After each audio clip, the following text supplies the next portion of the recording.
Hello, and welcome to Spiritual Awakening Talk and Stories, where the podcast is all about spiritual journeys, spiritual awakening, and real people sharing their real unfoldment and spiritual stories as they come about in their lives. My name is Reverend Melissa Kennedy, and I am the host of this podcast. And I have some very special guests, and I hope that you like and share this podcast with others so they can learn and grow just as I am learning and growing through each wonderful guest that I bring on. And today I have a very special guest, and her name is Deb Treadway, and she is a psychic medium, and she does a lot of really interesting work. She has an NDE story to share. So I'm going to bring her on right now, and she's going to share her spiritual awakening story, her unfoldment, and what her mission is right now to help people on planet Earth. So without any further ado, here is Deb. Hi, Deb. Hi. So awesome to have you here.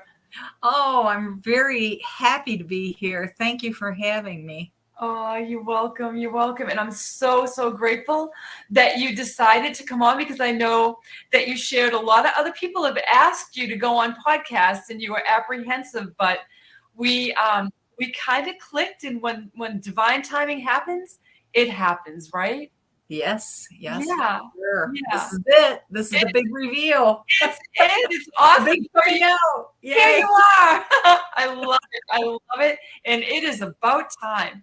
So let's just bring everybody to the beginning of your journey. When you were a child, when you first started to notice that you were a little bit different than maybe a lot of your peers or the people around you. Yeah. I always thought that everything should have been done completely opposite of what we are taught to do things. That was probably my first inkling that I was not the same as everyone else. Yeah. I've been lucky to have, a lot of intuitivity throughout my life. But as far as my psychic abilities and the gifts that I've received over the years, as a child, I would say I was pretty much normal. I was raised in a normal, religious family. And I had great parents who I have to thank for everything, and brothers and sisters. Yep. So, yeah. But you had this energy about you, though, like things would happen around you and people would notice those things, right? Yes. Actually, my mom tells a story that, as we'd go shopping when I was a child, I guess my energy was such that, I'd be heading down the aisle in front of her with the cart with my sisters and brothers in it, and things would be popping off the shelf as we were going down the aisle. So, and she was a very religious woman, so she didn't know whether to fear the gifts or, to accept them. She wasn't for, or didn't actually tell me that I couldn't be a certain way. It's just that I grew up in a family that was, predominantly, it was a lot of conditioning. Yes. Yeah. Like religious, beliefs, and we call it now programming. And so, that's just the way it was. And it was, generation to generation. And a lot of that is lifting and clearing now, which is great. So we can be our true, authentic selves. So yeah, I know. I know. So you notice phenomena around you. So you had very strong energy, and it was probably spirit, connecting with you because you are a psychic medium. And so you found this out. This started opening up for you. So bring us into your early adult life and where you started to really and get in touch with what was going on with you spiritually. Well, I think from even an early child, I hadn't thought about it. I always had a voice that spoke to me, a male voice. And I didn't until later years find out that I have a spirit guide named Christopher. Even when I was a little small child, I remember being in the buggy or the stroller with my mom. And I remember thinking about taking something off of a shelf you know, that she wouldn't have seen me do or whatever. And I was told, no, you can't take things. You pay for things. You can't take things. So this little voice was always there for me and Yes. guiding me. And I've always had the type of intuition that I get a real quick bang, and I do best in life when I make my decisions on the spur of the moment as it comes in. Yes. So I think I've been divinely guided my whole life. And yeah. yes. And the right people have always come into my life too. I've been very blessed. Even in the mess, I've been blessed. Yes. And some of this stuff is I take full responsibility for my part in it too, because I was growing and learning myself. Yes. So it's all a process we go through. It is our journey. That's the beauty about being blessed with having a long life, that you can go through so many learning things, though they might seem painful, and we ask why when they're happening, but when we get away from the situation and look back at it, it makes sense, and we're like, oh my gosh, like I understand why that happened now, and I can really relate to your little voice, because I'm the little voice person too, so I totally get it. So yeah, so what do you think? You're in touch with your intuition. You've always known, you've had that little voice. Shake my hand. So you're in this space now, but something happens in your life though that brings about like your full spiritual seeking, like your unfoldment. And what can you identify that as? Well, I would say I had a dark night of the soul. Yeah, I went through a period of time where just the bottom fell out. I was lucky enough to have already had my children, and they had grown when it happened. So I was able to, I think for the first time, choose me. Yes. In my life. Yeah.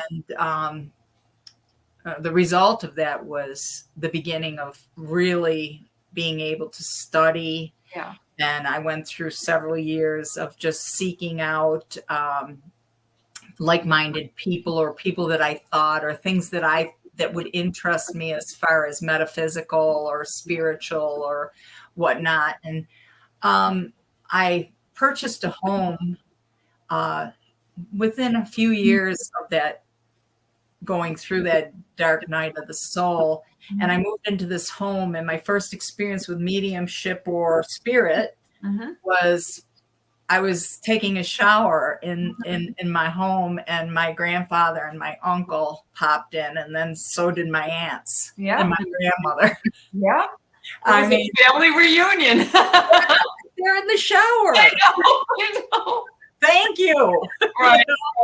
But they do say that water is very conductive. Yeah. So that was my first experience with hearing spirit and sensing them with me. And then I later in that home bought a security camera, and I started I could see the orbs on the camera. Yeah. And I started a communication, and I found out which family members were who. And when I would speak with them, they'd shoot across from one area of the room, which I had designated for everybody. You stay here, you stay here, you stay here, so I know who you are. Right. There was some conversation that went on, and they would react, and I could work with them through the camera and see their reactions. Yeah. That was my muscle building for my first couple of experiences with spirit. Yeah. So orbs are fascinating. Orbs are really fascinating. Like I get a lot of pictures, like way back in the early 2000s, like I would take pictures and orbs would show up, and there'd be faces in them and so they really are fascinating to study orbs. So it's cool that's how you kind of built your connection more with spirit. That really opened me up to, there's got to be more things that I don't know. So then it set me on a journey of, seeking out people, learning about the Merkaba and learning about, just everything metaphysical was on my mind all the time after that. I just kept studying and studying, studying, just try to find out where do I fit in here? What is it that I need to do? Yeah. And notice a lot of when you started to really deep dive and explore different topics in different areas, that you found like things that really resonated with you, and then synchronicities would happen, and it would be like, oh, over here, like you need to explore this. And did you start really noticing a lot of signs and synchronicities? yes, things would just open up or happen, and it would send me in another direction. One beautiful experience I had was, well, I also have a couple family members that I had an aunt that was a spiritual minister, and she did mediumship. And I understand my grandma and my aunt both went to a place called Lilydale in New York State.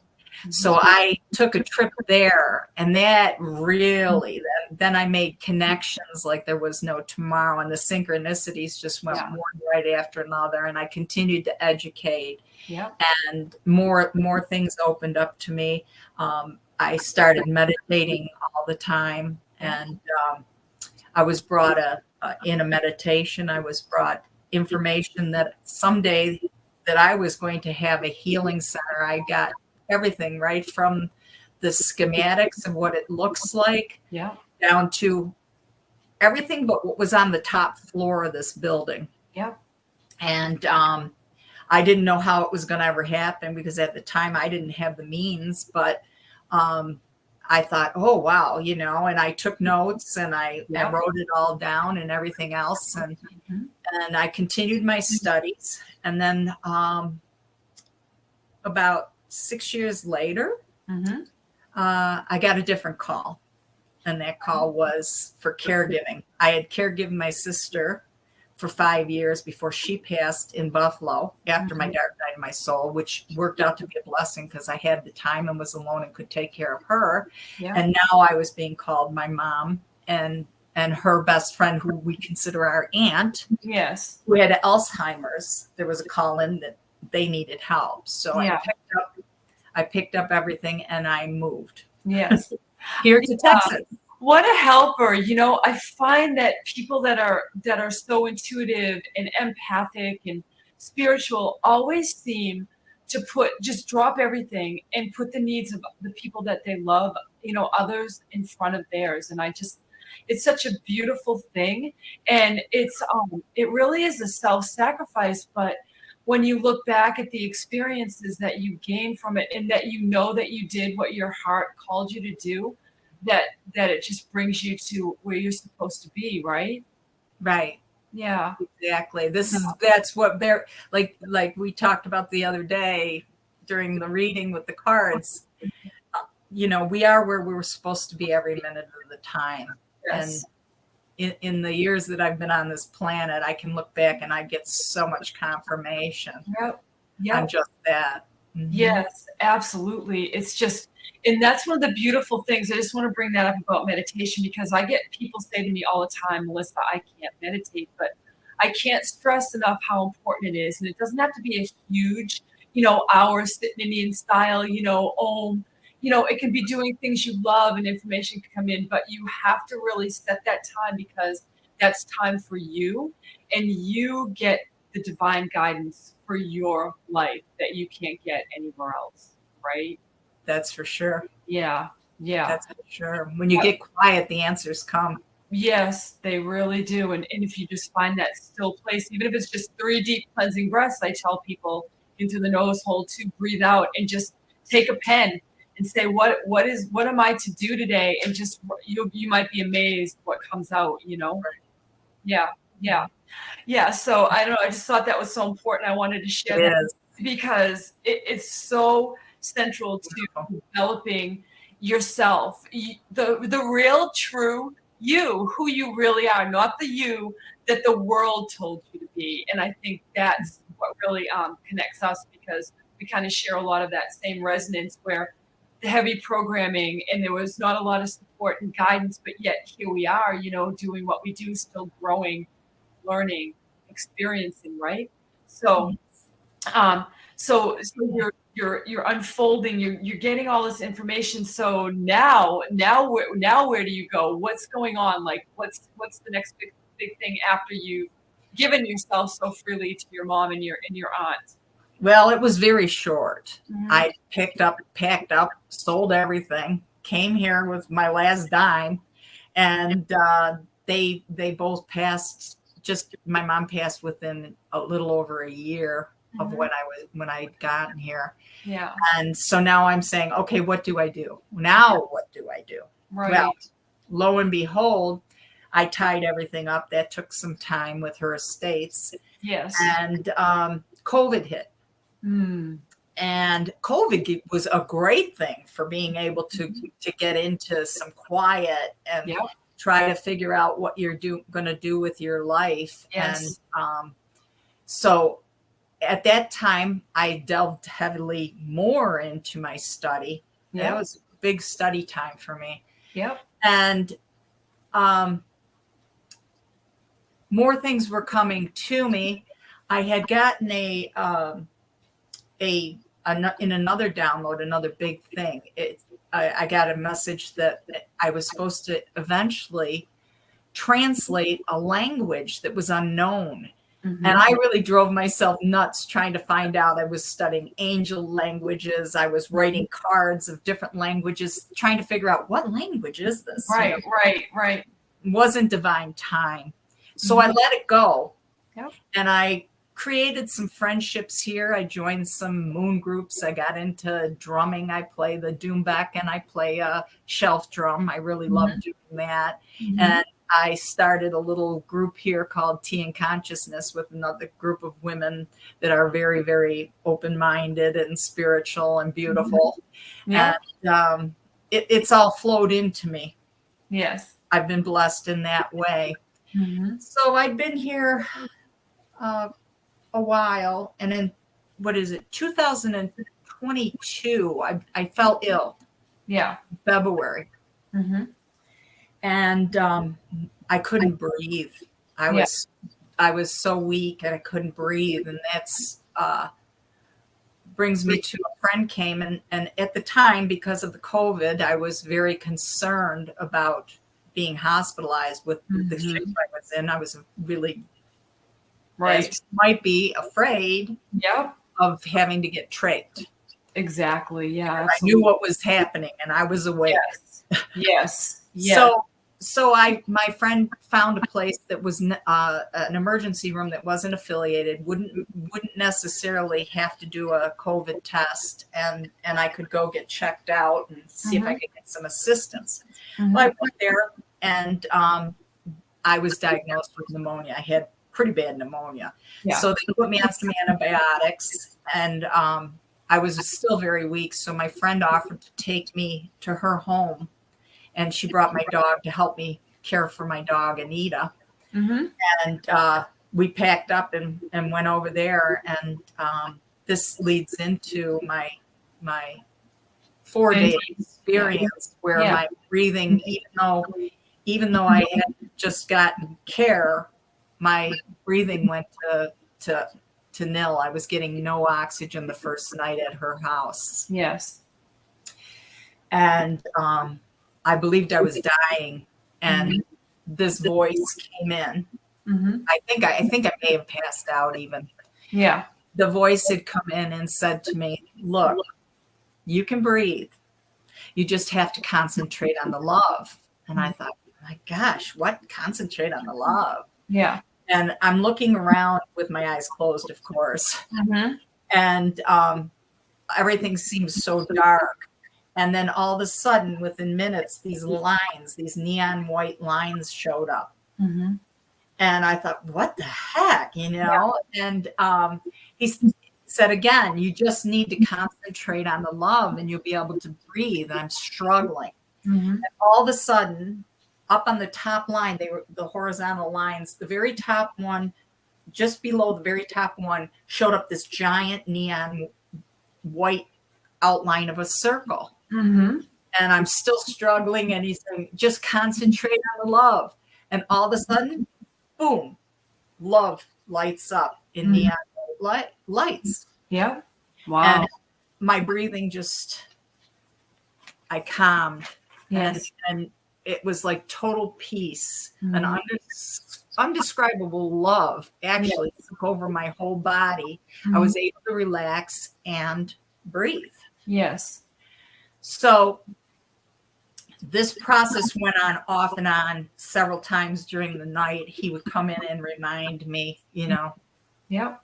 focus. Who do you think it was? Do you know who it was? Well, I first thought it was an extraterrestrial, but later in QHHT, I did a segment on it, and we found out that it was actually an angel. So that night, I went through over and over and over again. It was a struggle to keep the focus on it because you'd fall asleep and then you'd wake up gasping. Right. So this night, the same thing. And I thought, after getting through another night like that, I said, I'm dying. I can't die at these beautiful people's house. I have to go home. Right. I have to go home, take my dog, and just I resigned myself. This isn't something I wanted to do at somebody else's home. The beautiful woman that took care of me and her husband were so gracious to have me. She made water that I drank in the meantime when I was there, that she put love and sound frequency in. And she also, her and I discussed I started a protocol with ivermectin at her home too. She assisted me with that. And so I headed home, and the third night, the same thing again, but it was really bad. Intense, right? Yeah. And the voice came to me again and said, look, you have a choice here. You can choose to leave if that's what your heart wants. Or you can stay. We've got plenty of work for you to do. You haven't fulfilled the purpose that you were here actually to do just yet. Right. And I just jumped out of my wits and said, I'm not ready to go yet. Right. Yeah. So I focused on the love, and then I slept the rest of that night. I had some strength about me, got a message. I had read something earlier date about something called Pepsid AC, which is for your stomach. Yep. That helps open your airways up. Interesting. Yeah. I wobbled my way to the car, went into a nearby store and picked up a bottle of it. I made it through that day. And then that next night was the last night of this whole experience. And did you ever get a sense of that you were leaving your body, perhaps because you were having such a difficult time breathing? Did you ever have a black or any colors or anything that might make you feel like you were detaching from your physical body? Oh, for sure. Every time that I couldn't breathe like that, the voice would come in when that would start to happen. Yeah. And would say, focus on the love. It was always about the love. Yep. And I felt as though I was dimensionally on these lines. I was way down on the right-hand corner. This was up in the air, and this person was standing next to me. Yeah. Supporting me every time that I was starting to separate from my body, probably because I think I was passing out or dying. Right. I really believed I was dying. Yeah, I feel like you might have been like seeing yourself from a little bit higher perspective when you were going through that process, So yeah, I don't know if that's how you felt it, but I was kind of sensing into maybe how you felt, while you kept having these very intense times of not being able to breathe, Yeah, I believed I was going. Yeah. I believed it was happening, but the angel that was by my side could always bring me back to somehow remind me to come back to the love, which brought me back to where I was supposed to be. And I started breathing, and I was there in my room, and everything was fine, and I could sleep again. And that third night was really the final night of the real huge struggle. Yeah. it was like once I made the decision and said, I'm not ready to go yet, I was granted a second chance. Yes. I believe I was granted a second chance. Yes. Yes. And you know, at that time frame, I think a lot of people made the decision to leave. And boy, weren't those some difficult, dark times that we all went through. And I'm glad you decided to stay. I'll tell you that now.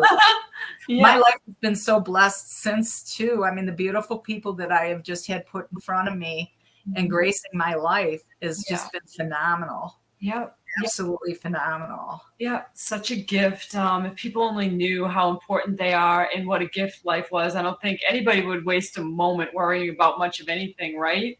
Right. Yeah. It's a shame we take it for granted. It's so easily just give up. Yeah. And you know, like the essential part of life is the breath that we have to breathe or we're no longer here, right? So I mean, when that goes, you're not thinking about much of anything else, but I need to breathe. No. Yeah.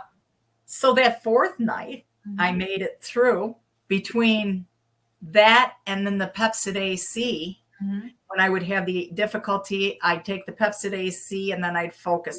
Now, I knew by that night that this was probably some kind of a trial, because things really improved after I decided not to go. Yeah. And the next day I woke up and I proceeded to just get better and better and better. It did take four times of antibiotics to get over it. And I did take the ivermectin throughout on a 2-week protocol.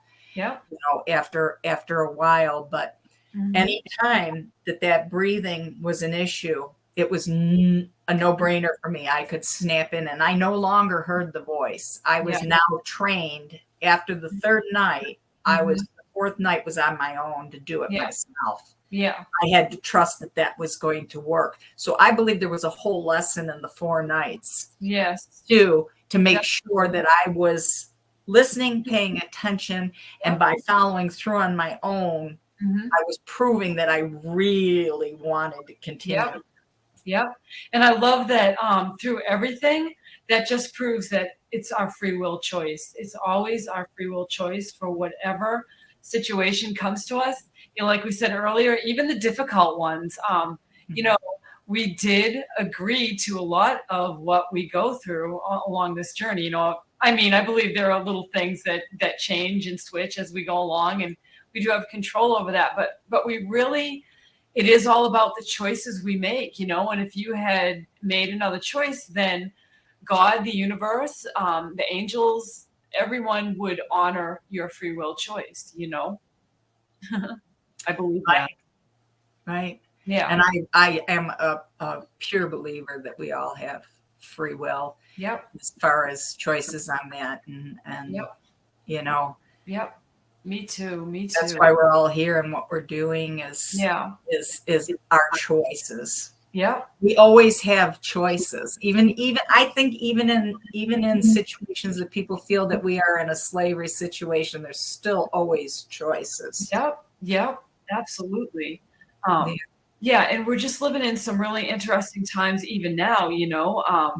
We have a lot of different things going on in the collective. So, you know, as you went through this process and you got well and you got refocused again, like I feel like you just in your energy, like there's a mission that there's things that you want to do, there's things that you want to help people with. Would you like to share with everybody what those things are? Yes, there's actually, outside of the healing center, which it's a future thing for me. I have some big plans for healing centers. But something that's come out just in the last 6 months is this human design. Yeah. I found it just absolutely fascinating. Yes. And talk about having choices. Yes. This human design is basically a chart that's another part of astrology, is the way I would explain it. More, it's got the I Ching and the Kabbalah, which is the tree of life. Yeah. Is the basis of this study. And basically it was developed in 1984, which I found out last night because my study's just continuing and continuing. Yeah. And basically, Ra-Uru Hugh, I believe I'm saying that correct. Mm-hmm. He invented it. He had a different name. His name was Robert. I don't remember his last name, but he did have a different name, and he changed his name when he had a mystical download about this human design. Yeah. Yeah. And it's completely taken from those two factors and the Hindu chakra system. Yes. Yeah. The chart is basically the Hindu chakra system, and then there's two other factors: your G center. Well, there's three: the G center, the spleen, and the ego. Yeah. And basically, what it is it's an explanation of your energetic system. Mm-hmm. And what happens is 33 days. Well, actually, it's 88 days before you're born. The neutrinos, which is a non-electrical energy that comes through us. I believe there's like 1 trillion times a day we get these neutrinos delivered through our systems. Mm-hmm. And what happens is at 88 days, a crystal was delivered to all of us with our basic design in it. Mm-hmm. And then when we're born, that design is finalized with a personality lineup, which everybody knows as their, I call it the Eastern astrology, your 12 signs. Yep. We have 3 that we basically follow, most of us, which is our birth sign, our ascending sign, and our moon sign. Yep. And it does show the significance of all that. And numbers come in with you on that sign. There's a system that I go into that I check, and it for your birth date, your time, and mm-hmm. where you were born, the city and state. Mm-hmm. I can get a basic chart mm-hmm. and some information, and then I can help you to make your life less complicated, to understand about yourself. We have several things that come with it. Mm-hmm. You get a strategy, which is how you respond, or how you act in the world. There's 4 types. There's the generator, the projector, the manifester, and the responder. Mm-hmm. And basically those 4 is what makes this world work. Yep. All our auras together is what make things happen. Mm-hmm. Basically it's fascinating because when you think about how everyone needs each other and how we all have certain elements of all of these 4 human design aspects. And I mean, when you did mine, I was blown away because it really is astrology squared. So in other words, you get so much more information. It makes so much sense to me why I'm like I am after you did my chart for my human design. It was really awesome. I really loved it. Most people identify with the information that they get. Yep. After having theirs done, and there's 4 types. There's the generator, which is 70%, the projector, which is 20%, the manifestors are 10% of the population, and the reflectors are 2%. Mm-hmm. The generators are the builders, the projectors are the guides, and the manifestors are the initiators, those who create, and the reflectors or responders, they're actually called reflectors. Mm-hmm. They are the discerners. They're the ones that evaluate everything and decide where things need to be changed. Mm-hmm. So you see what a dance that is in itself. Yeah. With all of us together, we act as one, which into the oneness nowadays. Absolutely, yeah. Yeah, that's for sure. But yeah, it gives you a good outline. It's a series of the way the energy moves through your body, through channels and gates. Mm-hmm. And these gates are all defined. He's defined them all. And the channels are set up to mean a certain thing. They're either with red or black, which is black is conscious and red is unconscious. Mhm. And undefined would be white. The chakras can have undefined also. And what that means is that you're influenced from everything outside of yourself in those areas. Mhm. So it can be a real blueprint. It really would be beneficial for parents to have an understanding of this with raising children, because you can Yeah. teach them to be their true authentic self right Yes. there. You don't have to wait till you're 65 and gone through all these trials and lessons to be able to figure out who you are. Yep. You have like this little guide to help you. Yeah, Yeah. and it really is a good way to navigate, and it would really help people to understand why certain things maybe don't fall into place for them if they're working very hard or they're putting a lot of effort. You know, sometimes it's just the way I always felt this way, even before I even found out about human design. That sometimes I think it's just the way we're put together, you know, it's the way we're Right. actually wired. So, you know, I have to ask you, this really interests me when you said about the crystal. Where do they place the crystal? Is it in your third eye? Is it in your solar plexus? Where is it? Generally, the first one is delivered to the third eye, and then upon birth, entering through the birth canal, the second one is delivered, and that depends on everything that's going around, you know, going on at the time, planetary, because it has a lot to do with the planets also, Earth and the sun and everything else, where it's located when you are actually born.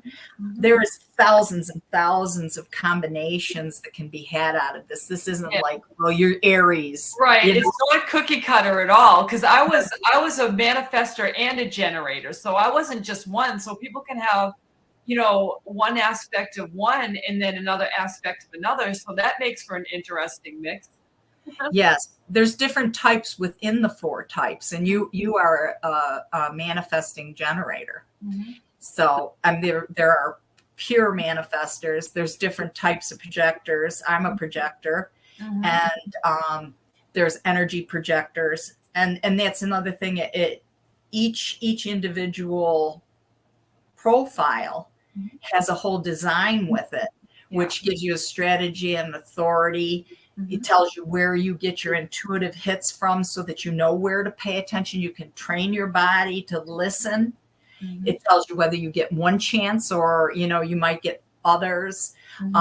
Some people have to respond. Some people have to wait for an initiation. People tend to jump in and do things right away, depending upon how they're raised. If they're raised with a bunch of generators and they're a projector and they're supposed to wait for the invitation, then they might be working outside of what is truly going to be productive for them in their lives. So it's life changing. I found since I've done it that I've had to really change everything that I do to make sure that it goes with the flow of what I'm designed to bring. And you also have an incarnation cross. There's several different types. That's your purpose. You can actually know what your purpose is and know how to achieve it. And you know when you're not working with your design properly, you get things like frustration, bitterness. There's cues, there's keys, one word. I mean, it is simple in a way once you get the whole idea of what it is that you need to know. I mean, it's not really that complicated. The biggest part is getting into the 64 gates, but every human has 64 gates. And they all signify something different, and some unconscious, some not conscious, some totally undefined. So when they're undefined, though, the interesting thing about that is that you need others to fill that in you too. So you tend to pick your friends and people that you keep close to you just on that point. And it would be lovely to be able to understand somebody, to be able to communicate what their true authentic self is meaning and is in relationships. And that's what this can teach you. I think it's a wonderful tool to help people to understand themselves better. And I know that if anybody wants a human design reading, that I would highly recommend you, Deb, because it's very detailed information and you've studied a lot about it. And I feel like you could really help people to get in touch with maybe some areas in their lives that they keep running into a kind of a wall and they don't understand why. This kind of unlocks that door, and it gives people a different perspective and understanding about why the same things keep happening all the time, or why they keep manifesting the same kind of maybe partner or situation, or there's a lot of things. So it's kind of like a very well thought out heads up, you know? Right. I mean, it's like the blueprint of who you are and what you're meant to do. And a lot of the ways you react to things are very defined in that whole that whole chart, and then it goes into the I Ching and the Kabbalah, and the Kabbalah is with the gates. And there's a science behind it all. They've actually found correlation to the string theory with the Kabbalah. Mhm. And the I Ching, the science behind that is also connected. There's actually studies on it that prove the relativity. How do you say that? Relativity. Yeah. Einstein theory. Yeah. Of the connection between that and this human design. Yeah, I love it when the science backs up, what's right there, that people have researched, and the science says, this isn't just something random. There's really something real and tangible to this. So the science is kind of catching up with all of these really wonderful things that we really weren't taught to look into, or it wasn't part of the mainstream. But I feel like so much more now than ever, a lot of these like you said, healing centers, like part of your mission is healing centers. To get back to that a little bit, maybe people don't understand what you mean by a healing center. So we're not talking about a hospital of traditional kind of treatment or medicine. We're talking about something totally different, right? For sure. And I'm not even just talking a center. What I'm really looking at is a resort setup. I'm looking to bring in practitioners with all modes of holistic and spiritual healings. And I'd also like to consider something that's been talked about that's not yet here, called healing beds. We have a lot of new technology coming out that will be used also in the human part of the human center that I have, including Reiki and yoga and nutrition and herbalisms, and every form will be welcome. Yeah. The requirement for my centers are going to be that the people are just coming from their heart and want to help people. So I'm looking at more of a different side of it. We will still probably employ doctors that are open-minded and nurses for help in our technical area. Today we have wands, we have the ESS systems, we have all kinds of things that are coming out technologically to help heal people with frequency. That's the big thing, is the frequency. It is. And that's what are. It'll be a frequency type healing. And also I'd like to incorporate, because you can heal the body, but the mind cannot be healed necessarily with frequency. So what I'd like to do is I want to have an equestrian, barn, and have equestrian healing also incorporated in it. And I'm an animal center for all types of animals, not just dogs and cats, birds and whatnot, every type of animal to be able to be healed with its own healing bed system also, and advanced technologies. So I feel like all of this is it's close, because I feel so much technology has been withheld from humanity. And if I don't know about you, but I know that you can relate to this because of how you felt when you got pneumonia with everything that was going on with COVID. But it's gotten to the point even now where, you go to get health care and the care seems to be gone. It's, you show up, you need help, and you just, you get a protocol, and I feel like we just need to lose all of that. And I feel like that is the wave of the future, like your vision, what you've been shown, what I've been seeing, what I've been being told by my guidance as well, that this is the wave of the future, that holistic natural healers, every modality, it's mind, body, spirit, it's everything, it's total health. And that is the wave of the future, literally, is where we're going for healing. Well, and even in that, what you do is the past life healing.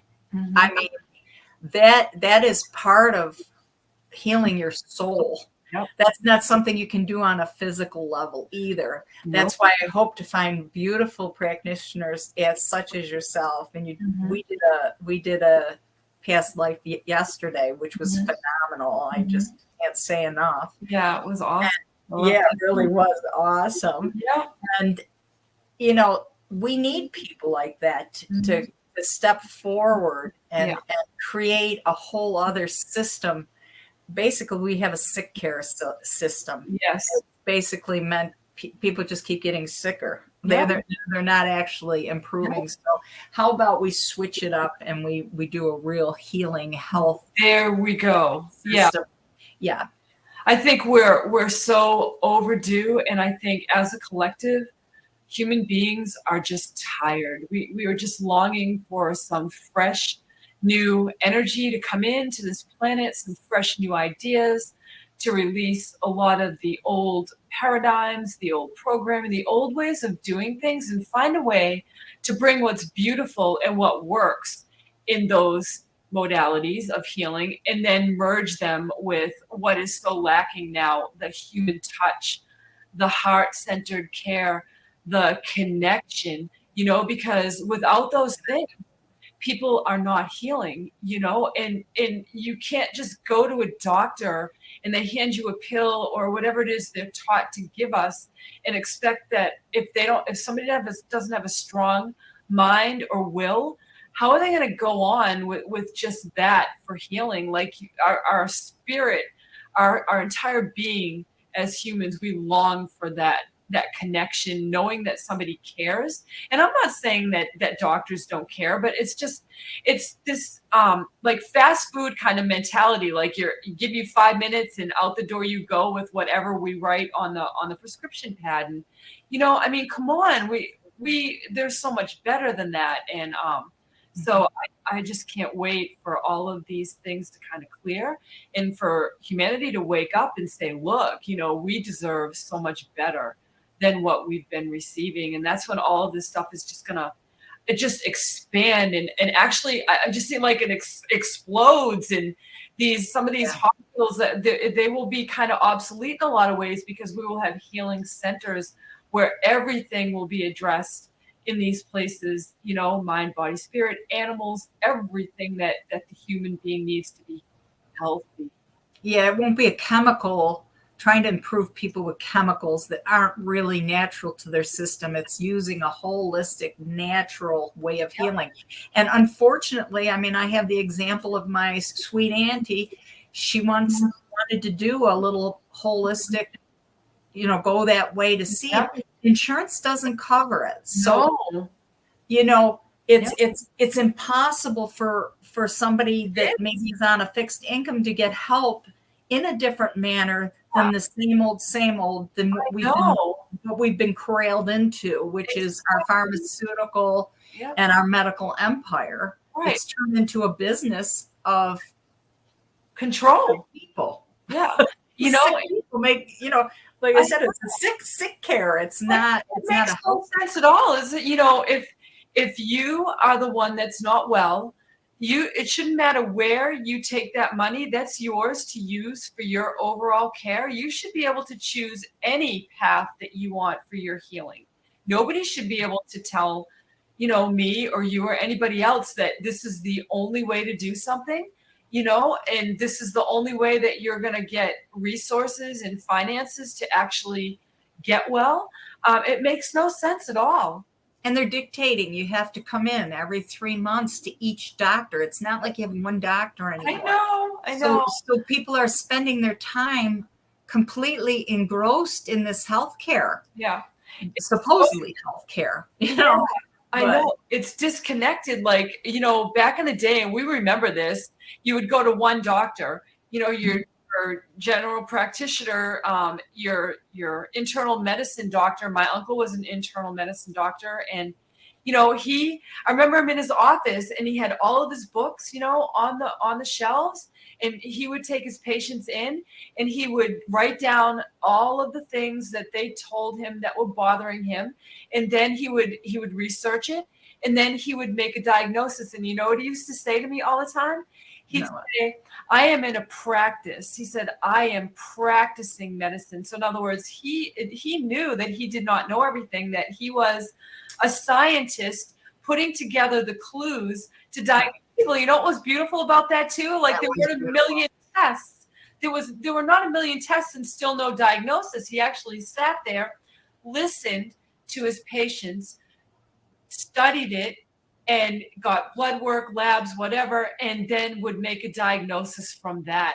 Wasn't that amazing? Now look what we have, and we don't even get a diagnosis half the time. I know. Yeah, I it's know. crazy.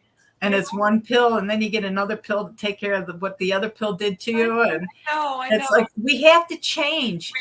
We're coming to a point in our world Yes. where it's all got to crash down and start up with something new. Yep. So why not move into an area that we have not done? And I'm sure that type of thing that we're talking holistic, I know that was around a long time ago. It was. This is it's not really new. I think some people were hung for and called Right. witches because they tried to holistically do healing on people. And old, it's ancient, this history. It is. And It is. it's passed down in us, Yep. probably genetically, and that's why it comes out for us as far as our healing modalities that we get as gifts. Right.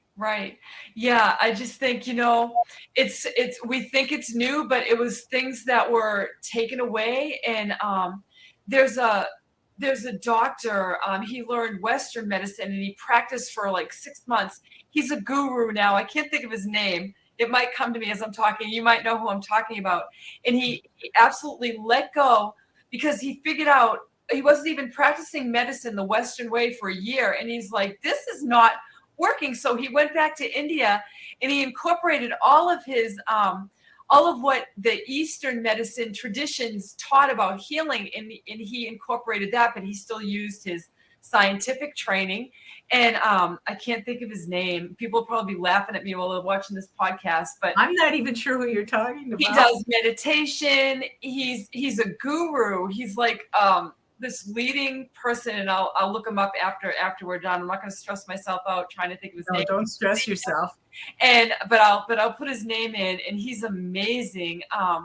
So that's what I mean. Like, it's not really new. Like, this is information that was kind of put on the back burner for something new to come in. But now it's time to, let's look at it all now. Let's just really get some things that are going to work for us in a holistic and a healthy, organic, renewal kind of, like, it's renewative, like it renews the spirit, the body, everything. It nourishes us. And we were talking before we started about your like garden to table, with your healing center. So it's a total thing. It's nutrition. It's everything. It's the med beds or whatever technology with the sound and the light and all of that for healing. And so yeah, that's the way of the future. So everybody that's watching this, when you think about this, just put all of your thoughts into manifesting and creating this beautiful world that human beings can now bring into the physical reality. And that's why we're all here right now, because we're all longing for this freedom that we know that we have not been truly given. And so that is where we are all envisioning ourselves in a world that is of love, of care, because human beings are of love, and we are of care, and we are of service to one another and to ourselves, first and foremost, and so we can help other people. So that's what we need to be putting all of our energy into, those positive thoughts of how we see a beautiful future for the planet. And I believe it's coming. I already have a project in with creating consciousness, with Simon Parks, for the plan. My plan's already in for this healing center, and I have grandiose scale ideas. I want to do 4 of them, 3 in this country and 1 abroad. Yep. But the doors are open. They're open, and people need to wish for something different and say, no, I'm not doing this anymore. Exactly. I'm not your commodity. You got rid of all your businesses, and now the businesses of a sick, instead of healing. Right. I mean, everywhere you look, if you think about it, it's connected to the healthcare system. Everything. It's gotten huge. And who's the product? We are. Right. We're the commodity because we're paying in and then we pay back, So where is it? We're not, and there's so many people not getting well. And people are getting sicker. They're not, you would think as things would go along, if something was working, you would see a finalization to things improving. Right. And people are getting sicker as time is going on. And then you have to, it's not just the healthcare system. No. That's a whole other podcast. We could definitely come on and talk another show. It would be a whole other podcast. But so I think people understand what we're saying. So let's all manifest that freedom that we need as human beings, to be creator beings, to be in the flow, to be loving each other, to be caring for each other, and to be focusing on the same things, that we want to be well. And when we're well, can you imagine what this world is going to be like when the planet heals, when humanity heals, the animals? You're talking heaven on earth, right? Exactly. And isn't that what we're supposed to evolve to? It is. We're supposed to live our heaven on earth. It's not supposed to feel like the other way, but we're coming to a close. But I just want to ask you, how can people reach you for a reading for human design? If they'd like to, they can reach me at Divine Answers at Outlook.com, and it's DEEVINE Answers ANSWERS at Outlook.com. Awesome. And I have it scrolling on the bottom too while you've been watching the podcast. And Deb, I thank you so much for being with me. I appreciate you coming on, and I know it was a leap for you, and I'm so grateful and thankful for you for being here. So with that being said, I'm just wishing everybody light, love, peace, and blessings of all kinds. Until next time, we wish you well. All of you. Love.